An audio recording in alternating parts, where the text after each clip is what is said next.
আমাদের আশেপাশে আল্লাহ পাক সেট করে রেখেছেন, যেটা আমরা বুঝতে পারি না।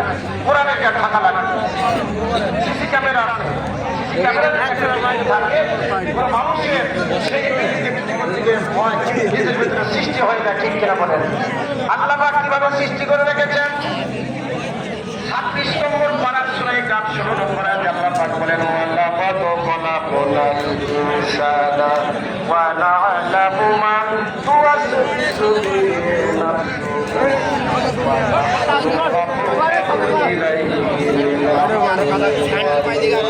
বান্দারে শোনো, আমি মানুষকে সৃষ্টি করেছি এবং তার অন্তরের এবং আমার বান্দার ঘাড়ের যে রগ আছে, আমি আল্লাহ পাক তার থেকে অধিকর করতে আসি। বলেন সুবহানাল্লাহ। এই যে আমাদের ঘাড়ের রগ, আমাদের